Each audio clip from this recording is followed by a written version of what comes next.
dal leen ak jàmm ci Sen Sports 221 c'est officiel Alfred Gomis engagé na ak stade Rennes léegi leer na Alfred Gomis moo uutu Édouard Mendy ci stade Rennes ginnaaw bi nga xamee ne fan yi yëpp kii di xibaar yaa ngi laam-laamee ne kii di international sénégalais bi le di Alfred Gomis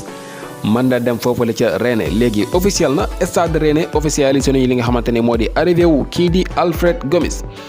moom Alfred Gomis toll ci ñaar fukki at ak juróom-ñaar passé na médicalam ci bëccëg gi foofu la ci stade Rennes lépp jaar na ci yoon léegi nag signé na contrat ba toll ci juróomi at njëg gi nag suñ koy xeema dina toll ci 10 millions d'euros plus 5 millions yi nga xamante ni bonus lay doon buy sukkandikoo ci kayiti xibaar yi moom gardien bi la toll ci 27 ans joué na lu toll ci 292 match yi nga xamante ni am na ci 109 match yi nga xamante ni clean sheet la maanaam encaissé wul benn bal téeméeri jongante ak juróom-ñeent ci ay match yi nga xamante ni kii di Alfred Gomis joué na ko te jëlut benn bal joué na 11 match ak équipe nationale bi Sénégal yi ci gënoon a ràññeeku nag di Coupe d'Afrique bi nga xamante ni moom la ñu jógee bi kii di Édouard Mendy amee ay gaañu-gaañu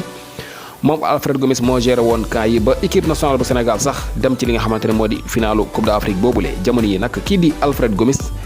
jóge na foofali ca Dijon engagé na ak football club bi di Stade Rennes uutu ki nga xamante ne moo di Édouard Mendy signé na contrat bu toll ci juróomi at ak Stade Rennes